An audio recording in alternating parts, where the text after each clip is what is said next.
Shalom saudara, percakapan mengenai pencurahan Roh Kudus telah menjadi salah satu topik yang sangat sering dibahas. Berhubungan dengan ini, salah satu pokok diskusi yang sering kali muncul adalah mengapa ada istilah Pentakosta ketiga. Bukankah peristiwa Pentakosta merupakan sebuah peristiwa final, unik, dan spesifik yang tidak mungkin terulang kembali? Mari kita telusuri apa yang Alkitab katakan mengenai hal tersebut. Insan Pentakosta memahami bahwa pencurahan Roh Kudus bukanlah sebuah peristiwa yang final dan yang tidak mungkin terulang lagi, melainkan sebagai penggenapan awal dari janji Bapa, yakni pencurahan Roh Kudus sebagaimana juga telah dinubuatkan dan perjanjian lama, yaitu yang masih dan akan terus berlangsung sampai kedatangan Tuhan Yesus yang kedua kalinya. Alkitab pun menunjukkan, meskipun tidak semua, tetapi ada nubuatan tertentu di mana penggenapan dari nubuatan tersebut terjadi berulang kali. Ini berarti bahwa ketika nubuatan tersebut terjadi dalam suatu kurun waktu, bukan berarti nubuatan tersebut sudah tidak ada penggenapannya lagi. Justru penggenapan awal dari sebuah nubuat berperan sebagai model atau contoh yang menunjukkan betapa luar biasanya potensi dari penggenapan itu nantinya. Inilah yang kita kenal dengan multiple fulfillment of prophecy. Contohnya peristiwa pencurahan Roh Kudus secara luar biasa yang terjadi di kamar loteng atas di Yerusalem. Pada waktu itu, kejadian ini sangat dramatis sehingga menarik perhatian banyak orang yang saat itu sedang berziarah ke Yerusalem untuk merayakan Hari Raya Yahudi. Namun, apakah ini merupakan penggenapan akhir dari nubuatan Yoel?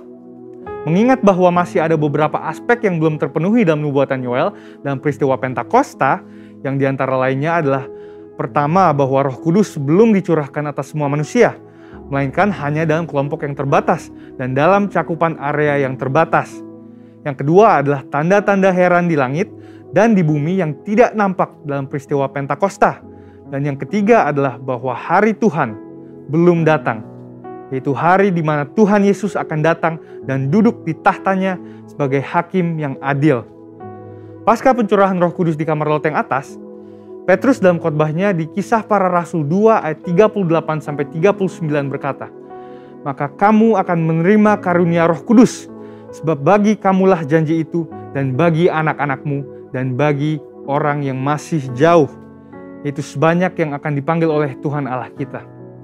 Albert Barnes mengatakan bahwa pernyataan dalam ayat tersebut tidak terbatas hanya kepada orang-orang Yahudi, melainkan berlaku juga bagi generasi yang masih jauh, yakni generasi di masa kini dan juga bagi orang-orang non-Yahudi atau Gentiles. Dengan pemahaman ini, kita dapat menyimpulkan bahwa penggenapan akhir dari nubuatan Yoel tidak berhenti di peristiwa Pentakosta di kamar loteng, tapi juga terjadi di awal abad ke-20 melalui peristiwa Azusa Street Revival yang merupakan Pentakosta kedua dan sekali lagi sedang terjadi dalam era kita sekarang ini. Pentakosta ketiga sedang dan akan terus terjadi dalam cakupan area yang mendunia. Peristiwa ini juga akan disertai oleh tanda-tanda heran dan ajaib dan akan mengarah kepada kedatangan Kristus yang kedua kalinya. Tentunya istilah Pentakosta ketiga bukanlah istilah yang dibuat-buat oleh Bapak Pendeta Dr. Insinyur Niko Nyotraharjo sebagai hamba Tuhan yang menerima tuntunan dan visi ini, melainkan berdasarkan presiden penggunaan terminologi Pentakosta kedua yang sudah dikenal sejak awal abad ke-20. Beberapa catatan dokumentasi penting yang mencatat hal ini adalah Australasian Record, volume 39, nomor 19, yang menuliskan sebuah artikel berjudul "The Second Pentecost Will Be Even Greater Than the First". Wesley Mylan juga menyebutkan peristiwa Pentakosta kedua dalam bukunya The Latter Rain Covenant. Frank Bartleman dalam bukunya How Pentecost Came to Los Angeles juga menggambarkan dahsyatnya pencurahan Roh Kudus yang terjadi di Azusa Street sebagai Pentakosta kedua. Dan buku Passover, Pentecost, and Parousia, di mana yang menjadi editor adalah para profesor aliran Pentakosta dari Pentecostal Theological Seminary, juga menyebutkan Azusa Street sebagai Pentakosta kedua. Jadi, dengan adanya presiden terminologi Pentakosta kedua ini, maka jika seseorang menolak Pentakosta ketiga atas dasar bahwa Pentakosta tidak berulang, itu artinya dia juga menolak Pentakosta kedua, yang sama dengan menolak gerakan Pentakosta secara keseluruhan. Tentunya, untuk sebuah kegerakan bisa disebut sebagai peristiwa Pentakosta, ada 3 kriteria yang harus dipenuhi. Yang pertama adalah peristiwa Pentakosta bersifat masif, ekspansif, dan multi-etnis. Yang kedua adalah penekanan terhadap bahasa roh dan manifestasi kuasa Roh Kudus. Dan yang ketiga adalah bahwa peristiwa Pentakosta harus memiliki korelasi langsung dengan penuntasan amanat agung. Dengan itu, kita percaya bahwa pencurahan Roh Kudus yang terjadi di Yerusalem pada awal abad pertama dan Azusa Street pada awal abad ke-20 sedang dan akan terus terjadi dalam skala yang jauh lebih besar dan dahsyat pada zaman ini, sampai amanat agung diselesaikan dan Tuhan Yesus datang kembali. Amin. Saudara, untuk penjelasan lebih lengkapnya dari tim teologi kami, silahkan buka link yang ada di atas atau scan QR Code yang tersedia. Salam integritas dan Tuhan Yesus memberkati. Shalom Bapak Ibu Saudara semua yang dikasihi Tuhan. Kembali lagi kita di ibadah GBI Home Palam Galaksi. Saya percaya semua keadaan ibu, bapak, dan saudara dalam keadaan yang baik, keadaan yang dijaga Tuhan, keadaan yang dipenuhi oleh Tuhan. Hari ini kita mau buka hati kita mau siapkan hati kita mau masuk ibadah. Mari kita berdoa. Bapa dalam surga, terima kasih Tuhan untuk kebaikan-Mu, untuk segala pertolongan-Mu Tuhan, anugerah-Mu bagi kami. Kalau kami ada Tuhan, semua karena anugerah-Mu Tuhan. Terima kasih Tuhan, Engkau yang lihat setiap isi hati kami, Engkau yang setiap pergumulan kami, Engkau yang lihat Tuhan Yesus. Hari ini kami mau singkirkan itu, kami mau beribadah kepada-Mu Tuhan. Terima kasih Tuhan. Haleluya. Because of your grace I am here. Because of your love, Lord Jesus, I am so thankful for your grace abounds to me. Say thank you Jesus. Thank you Jesus. Jesus. Jesus. Thank you Jesus. It's only by your grace that I could live today. Forever I will praise your name. Mari sama-sama katakan, ku ada sebab anugerah-Mu. Ada karena kasih-Mu Tuhan Yesus, ku berterima kasih pada anugerah-Mu. Terima kasih Yesus.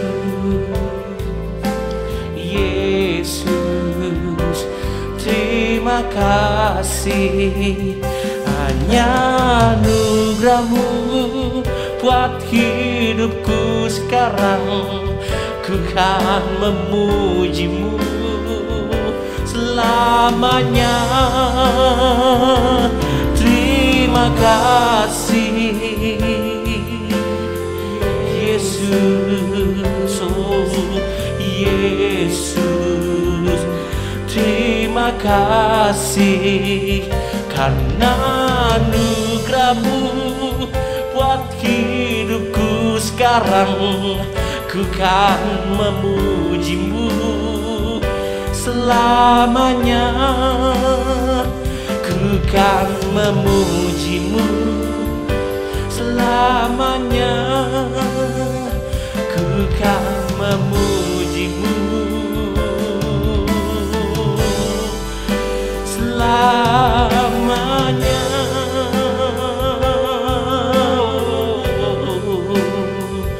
Karena anugerah-Mu, hiaralah badasyano.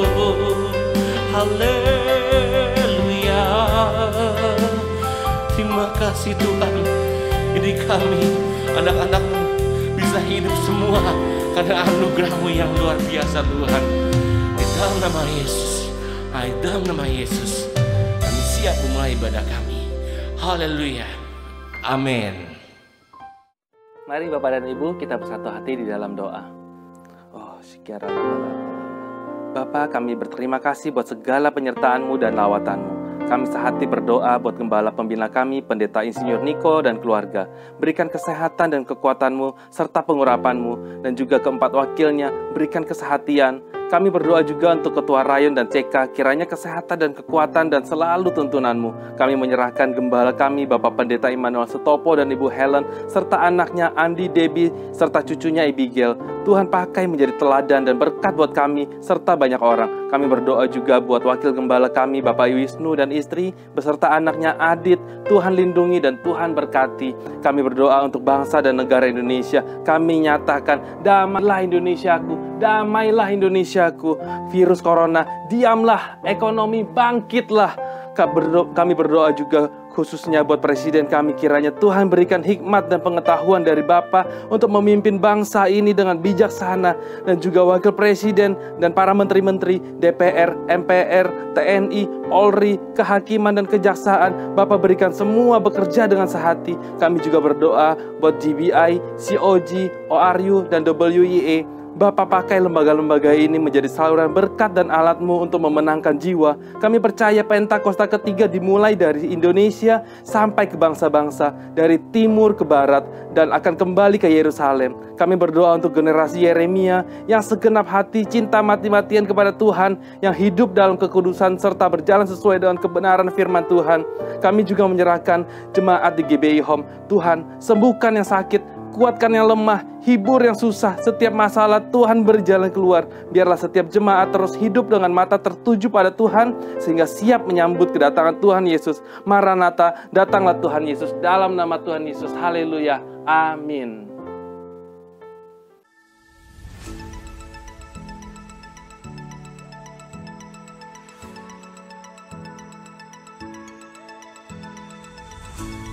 Ibadah minggu depan akan dilaksanakan pada hari Minggu pukul 11.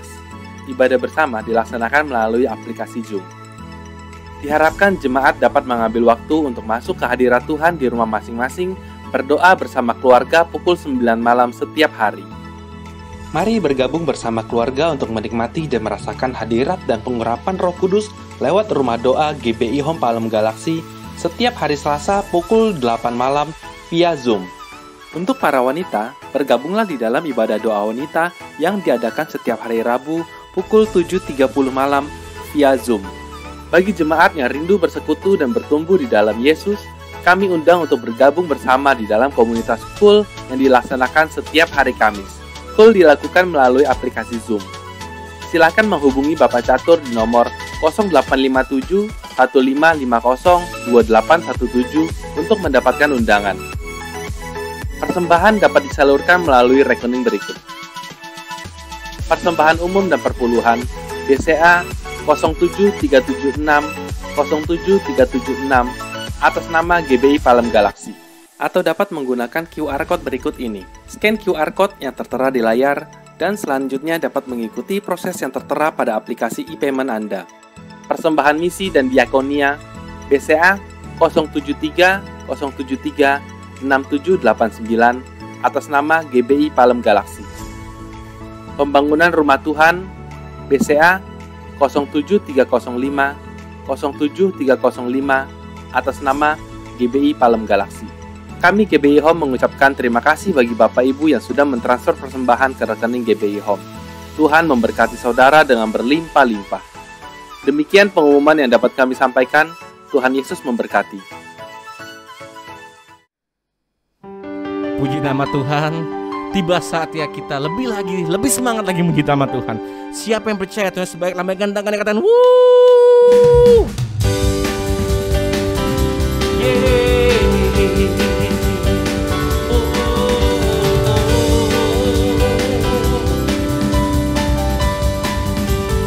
Katakan tiada berkesudahan kasih setiamu Tuhan, lalu baru rahmat-Mu bagiku.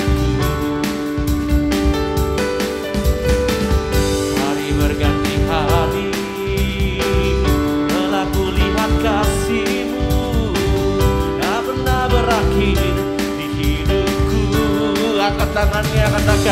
Tuhan Yesus baik, sungguh amat baik, untuk selama-lamanya. Tuhan Yesus baik. Jempolnya lagi yuk. Tuhan Yesus baik, sungguh amat baik,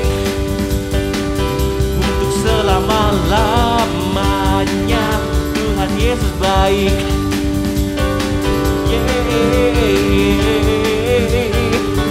Katakan, tiada berkesudahan kasih setiamu Tuhan, selalu baru rahmat-Mu bagiku. Hari berganti hari, hari berganti hari, telah kulihat kasih-Mu tak pernah berakhir di hidupku. Tuhan Yesus baik, sungguh amat baik, untuk selama-lamanya. Tuhan Yesus baik. Lagi ya, katakan, Tuhan Yesus baik, sungguh amat baik, selama-lamanya. Tuhan Yesus baik. Saudara-saudara katakan, Tuhan Yesus baik, sungguh amat baik, untuk selama-lamanya. Tuhan Yesus baik. Tuhan Yesus baik. Oh, sungguh amat baik, untuk selama-lamanya. Tuhan Yesus baik. Lagi. Tuhan Yesus baik, sungguh amat baik, untuk selama-lamanya. Tuhan Yesus baik. Lagi. Tuhan Yesus baik, sungguh amat baik, untuk selama-lamanya. Tuhan Yesus baik, dari selama-lamanya, untuk selama-lamanya, sampai selama-lamanya. Tuhan Yesus baik. Haleluya, Tuhan Yesus baik. Amin. Puji nama Tuhan. Tiba saatnya kita untuk mendengarkan firman Tuhan. Kita siapkan hati kita. Kita bersatu dalam doa. Terima kasih Tuhan Yesus untuk segala kebaikan-Mu. Kami sudah memuji, kami sudah menyembah Engkau Tuhan. Ini saatnya kami duduk diam untuk mendengarkan isi hati-Mu Tuhan, supaya hidup kami makin diubah, makin menjadi seperti-Mu Tuhan. Terima kasih. Haleluya. Katakan semuanya. Ya Tuhan, aku hendak bermazmur bagimu selama aku hidup. Ya Allahku, aku hendak bernyanyi bagimu selagi ku ada. Inilah yang ku renungkan setiap waktu. Nyanyian pujian dan pengagungan kepadamu.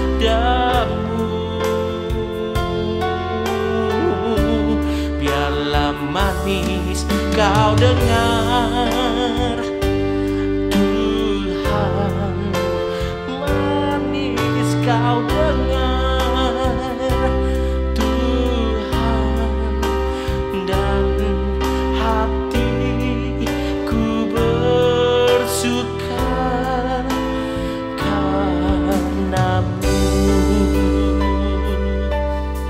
Jemaat Tuhan, sama-sama katakan, ya Tuhanku,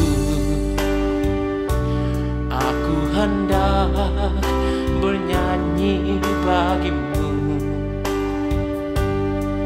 selama ku hidup. Ya laku, aku hendak bermazmur bagimu selagi ku ada. Inilah yang ku renungkan setiap waktu, nyanyian pujian dan pengagungan kepadamu.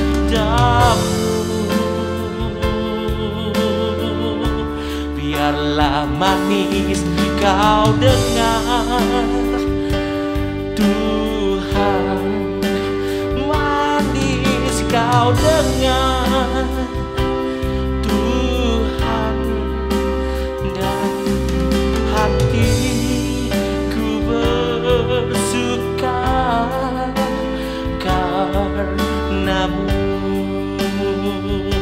Sama-sama kita katakan lagi. Inilah yang ku renungkan setiap waktu, nyanyian pujian dan pengagungan kepadamu.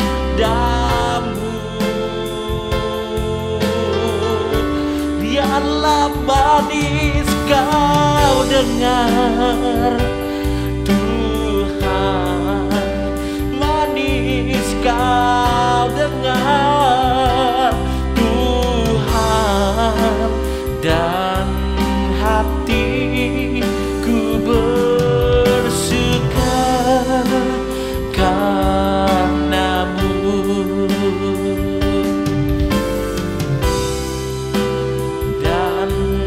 Hatiku bersuka karenamu.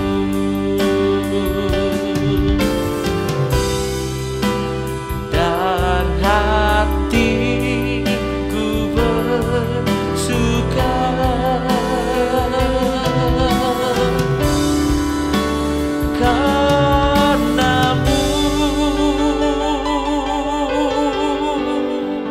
siap mendengar firman-Mu Tuhan. Haleluya. Amin.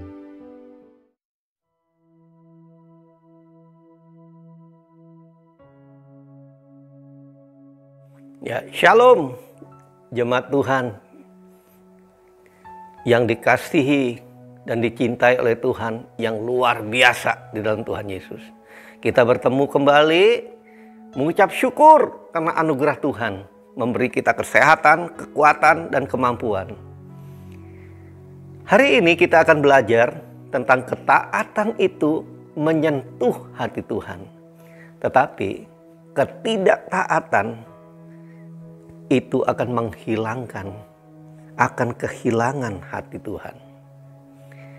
1 Samuel 15 ayat 23b berbunyi demikian.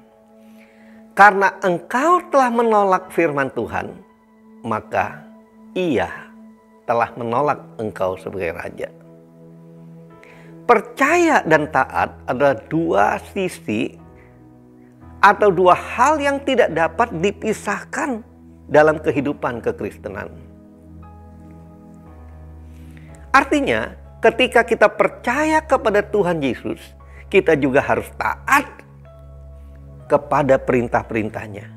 Jadi bukan hanya percaya kita harus juga dilanjutkan dengan taat akan perintah-perintahnya, itu baru percaya. Karena tanpa ketaatan, tak seorang pun dapat menyenangkan hati Tuhan. Kita lihat awal kehidupan Saul. Kita akan menemukan pribadi yang berbeda. Saul adalah seorang anak yang sangat taat dan berbakti kepada orang tua.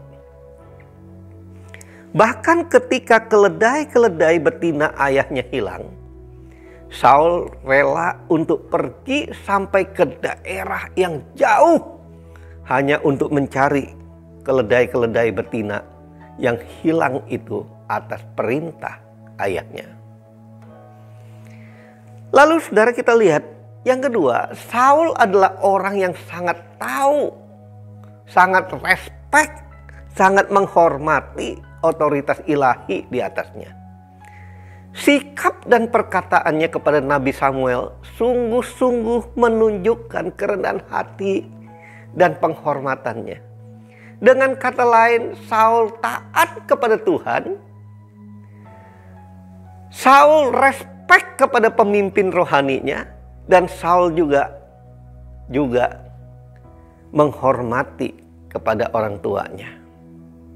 Saya meyakini bahwa ini adalah salah satu pertimbangan utama Tuhan. Sampai Tuhan itu memilih dan mengurapi Saul untuk menjadi raja pertama atas seluruh bangsa Israel. Ketaatan inilah yang menyentuh hati Tuhan, yang bersinar terang dari hidup Saul sehingga sangat menarik perhatian Tuhan. Sehingga Saul mendapat hatinya Tuhan. Oleh karena itulah Tuhan memerintahkan Nabi Samuel untuk mengurapi Saul menjadi raja atas seluruh Israel. Jadi kuncinya adalah mendapat hati Tuhan. Dengan apa? Dengan ketaatan.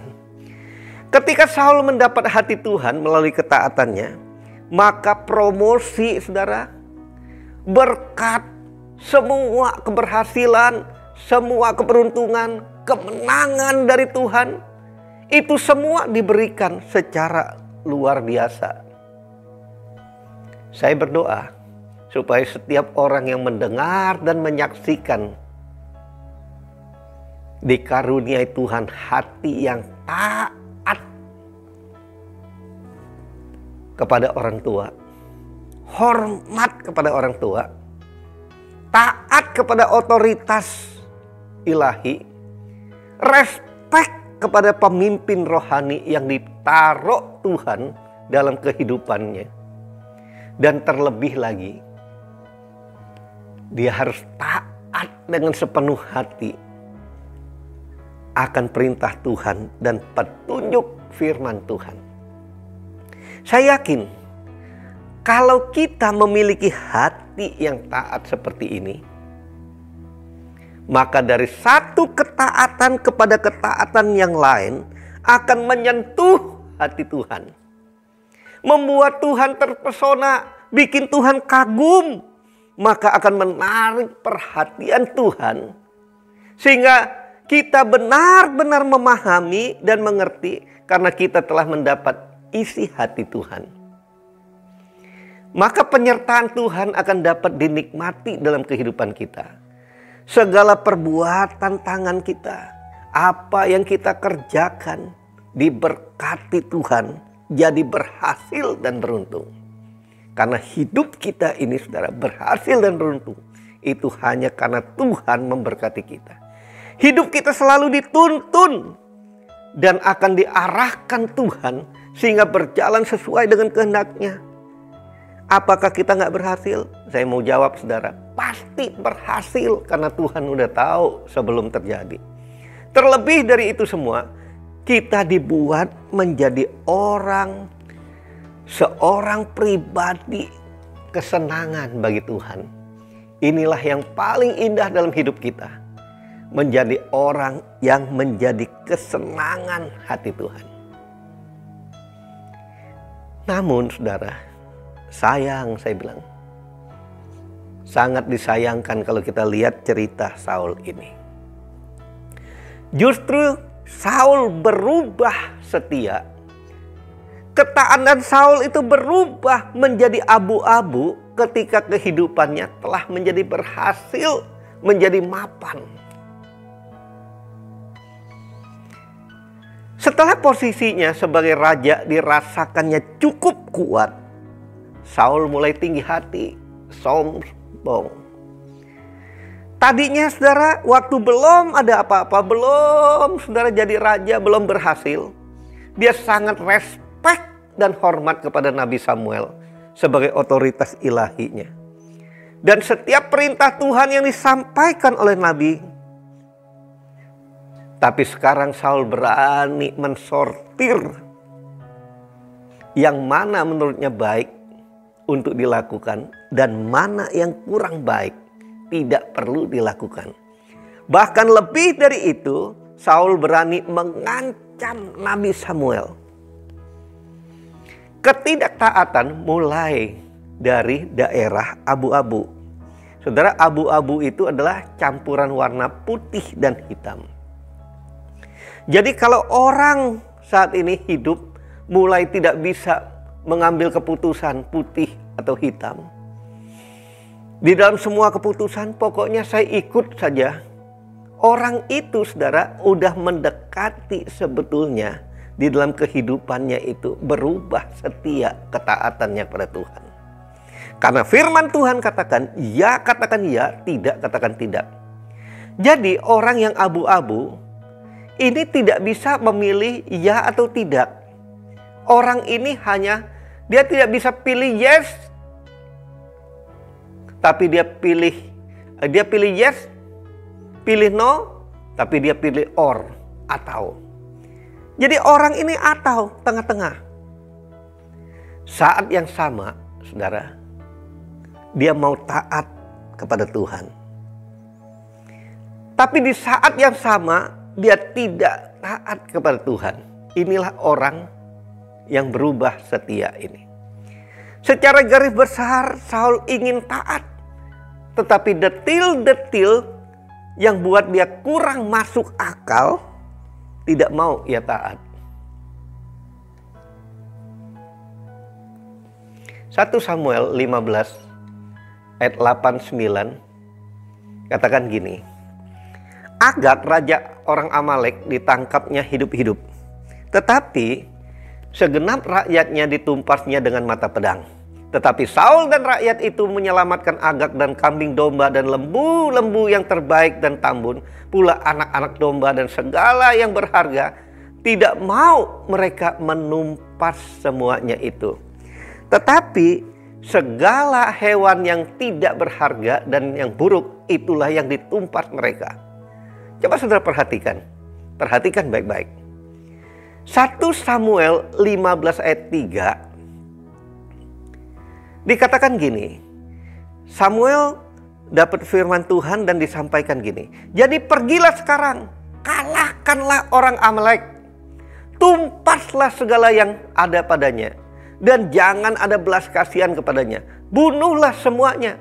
Laki-laki maupun perempuan. Kanak-kanak maupun anak-anak yang menyusu. Lembu maupun domba. Unta maupun keledai.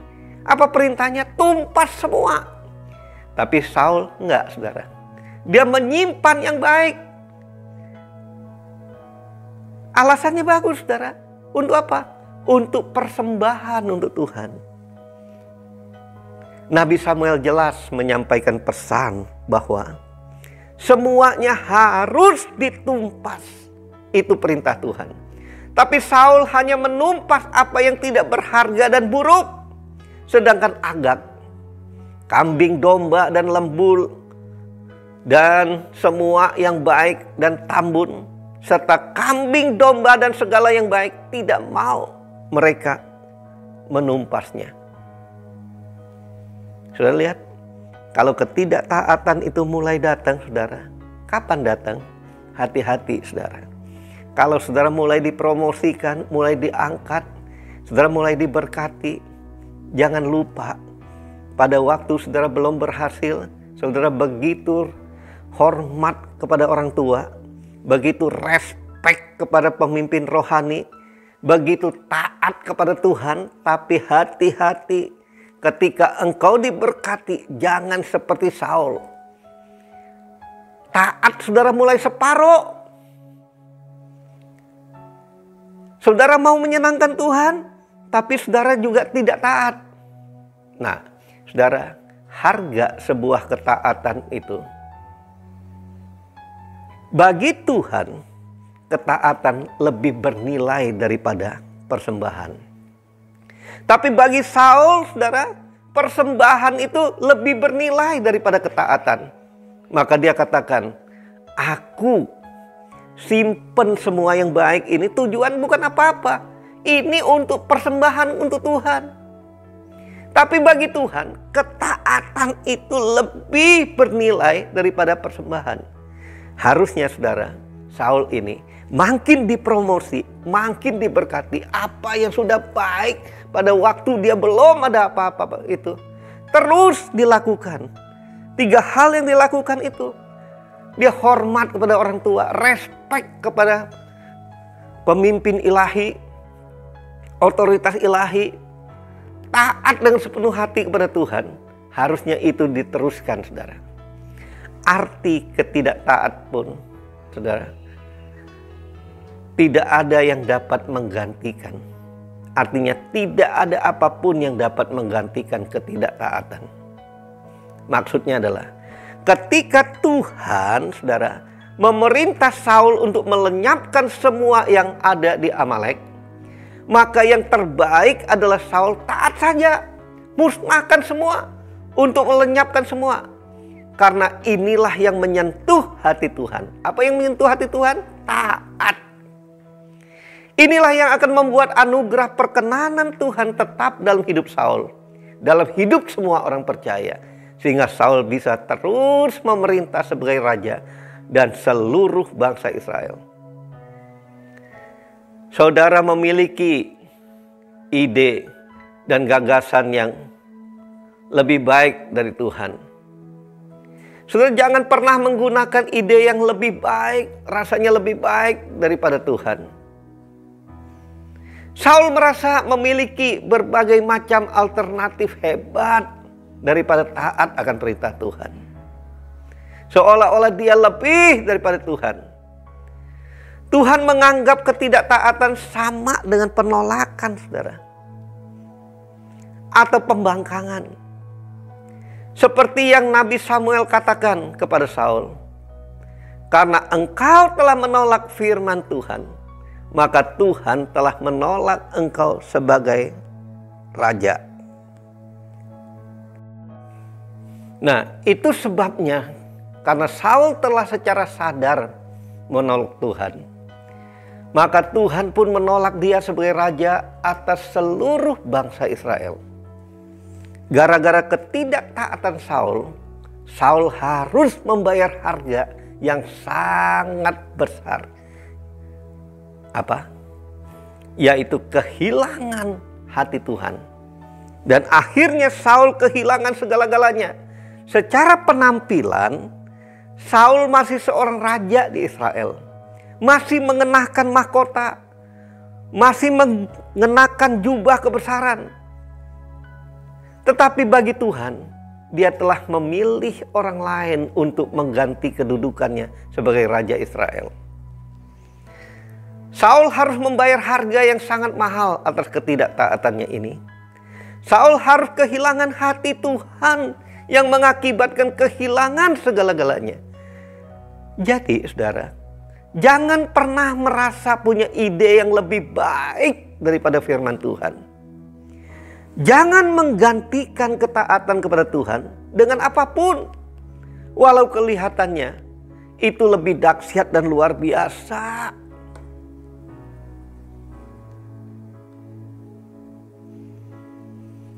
Kalau saudara telah melakukan ketidaktaatan, apa yang harus dilakukan? Kalau sudah terlanjur tidak taat kepada Tuhan, kuncinya cuma satu, saudara. Itu adalah pertobatan. Saya mau kita perhatikan 2 orang yang sama-sama pernah melakukan ketidaktaatan, yaitu Saul dan Daud. Yang akan membedakan keduanya ini adalah respon. Respon yang benar akan membawa pemulihan. Respon yang salah membawa kehancuran. Kita lihat Saul. Ketika Nabi Samuel menanyakan ketidaktaatannya, Raja Saul bukannya bertobat, tapi terus-menerus membuat alasan, membuat argumen untuk membenarkan ketidaktaatannya. Dia mengklaim bahwa dirinya sudah taat, padahal sebenarnya tidak taat. Bahkan Saul mencari pembelaan atas nama rakyat. Bahkan Saul membuat argumen yang sangat sukar dijawab. Nabi Samuel aja nggak bisa jawab. Yaitu, semua yang kulakukan itu bertujuan untuk mempersembahkan korban bagi Tuhan.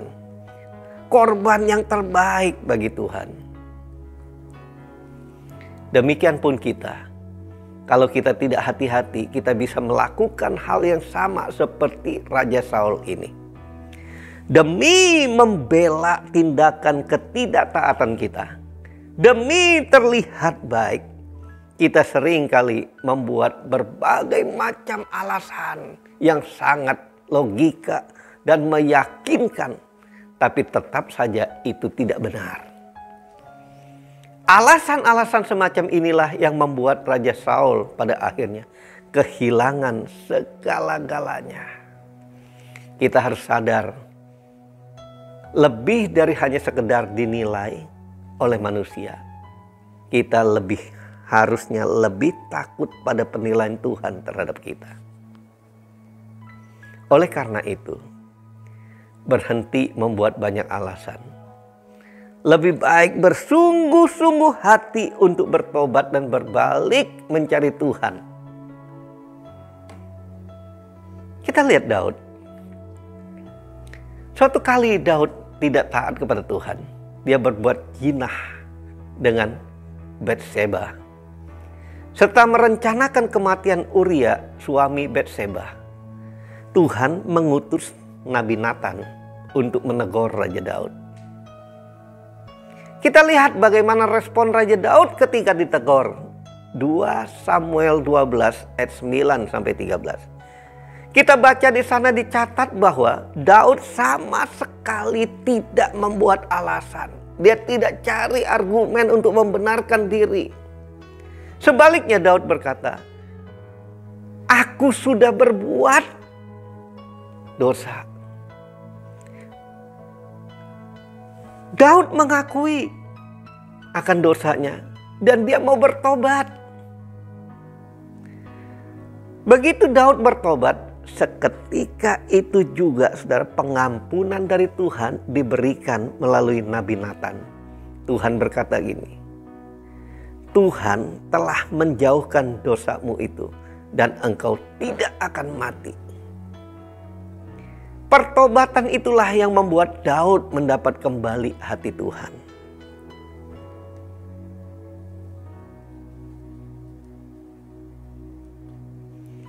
Bila mana Roh Kudus menegur hal-hal tertentu yang salah di dalam kehidupan saudara, maka belajarlah dari Raja Daud. Segera bertobat.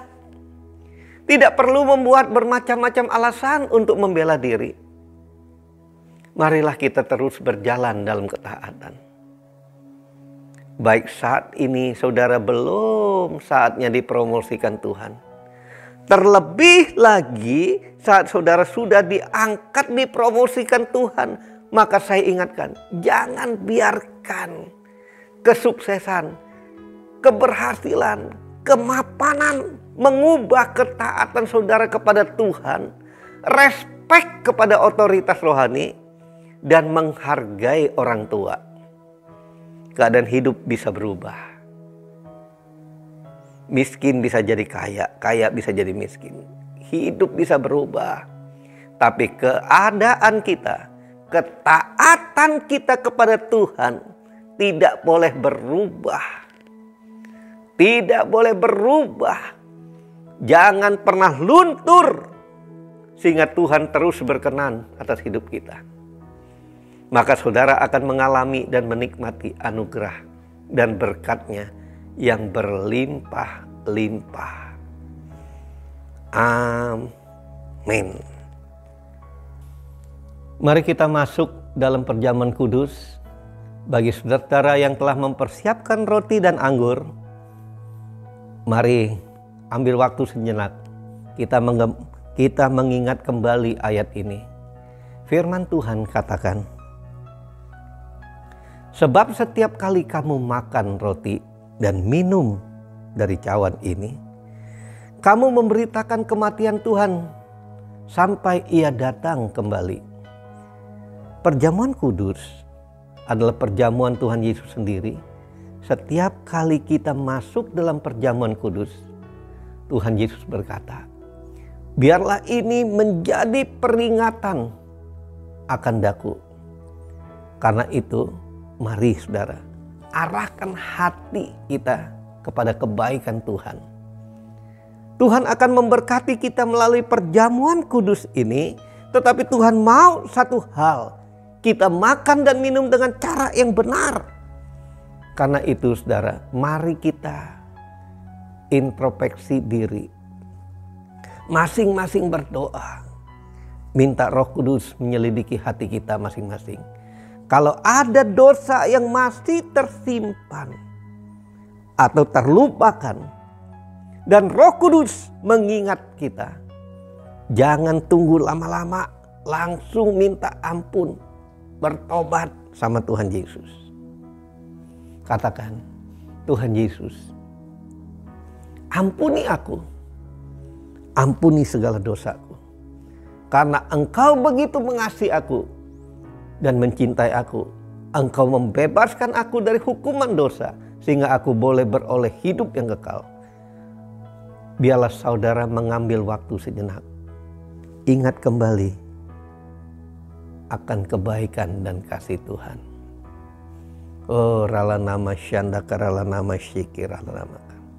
Oh rala nama syanda karala nama syiki rala nama karalana. Ampuni Tuhan, ampuni, ampuni kalau ada dosa, ada ketidaktaatan kami, ampuni kami. Oh rala nama syanda. Mari kita angkat roti di tangan kanan kita tinggi-tinggi. Sebab apa yang telah kuteruskan kepadamu telah aku terima dari Tuhan Yesus. Yaitu bahwa Tuhan Yesus pada malam waktu diserahkan mengambil roti dan sesudah itu ia mengucap syukur atasnya. Ia memecah-mecahkannya dan berkata, inilah tubuhku yang diserahkan bagi kamu. Perbuatlah ini menjadi peringatan akan aku. Saudara-saudara, bukankah roti yang kita pecah-pecahkan adalah persekutuan kita dengan tubuh Kristus? Amin. Mari kita makan dalam nama Yesus.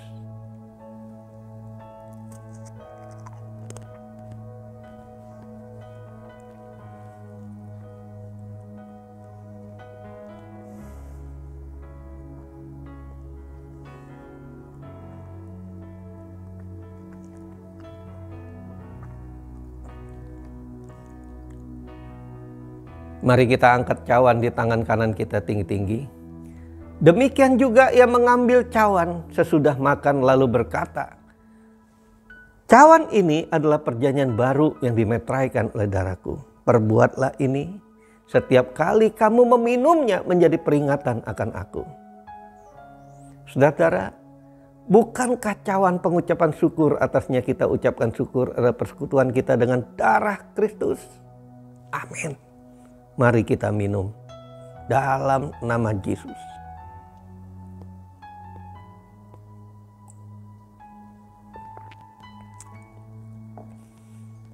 Mari angkat kedua tanganmu, kita ucapkan syukur, buka suaramu dan katakan ucapan terima kasih pada Tuhan. Oh terima kasih Tuhan Yesus. Kurala nama syanda karena Engkau baik Tuhan, itulah Engkau Tuhan yang begitu mengasihi kami. Yang sakit Engkau telah sembuhkan, yang lemah Engkau telah kuatkan, yang susah Engkau telah hiburkan mereka semua. Karena Engkau Tuhan, itulah Engkau yang sangat mengasihi kami. Yang bersalah Engkau ampuni Tuhan ketika mereka minta ampun. Yang tidak taat ketika mereka berbalik, Tuhan ampuni dan pulihkan. Biarlah setiap kami menjamah, oh Tuhan, menjamah hatimu menjadi kesenanganmu. Terima kasih Tuhan Yesus. Engkau berkati semua jemaatmu. Mereka yang susah Engkau hiburkan. Setiap masalah Engkau berikan Tuhan kekuatan untuk mereka dapat mengatasi. Dan mereka menjadi pemenang, lebih dari pemenang. Terima kasih Tuhan Yesus. Terima kasih Tuhan Yesus. Saat kami akan mengakhiri Tuhan, kami mengangkat kedua tangan kami. Dan kami mau menerima berkat yang luar biasa daripada Tuhan Bapa yang di sorga. Oh rala nama syanda karala nama syanda. Sekarang terimalah berkat yang berlimpah-limpah daripada Bapa di sorga. Di dalam kasih sayang daripada Tuhan Yesus. Penghiburan daripada Roh Kudus. Menyertai engkau mulai saat ini sampai Yesus datang kembali. Bahkan kita akan hidup bersama Dia. Kekal untuk selama-lamanya. Setiap kita yang percaya katakan amin. Amin, amin. Tuhan berkati saudara. Mari bersama-sama perkatakan iman dalam Mazmur 91. Dalam lindungan Allah. Orang yang duduk dalam lindungan yang maha tinggi dan bermalam dalam naungan yang maha kuasa akan berkata kepada Tuhan, tempat pelindunganku dan kubu pertahananku, Allahku yang kupercayai. Sungguh Tuhanlah yang akan melepaskan aku dari jerat penangkap burung, dari penyakit sampar yang busuk.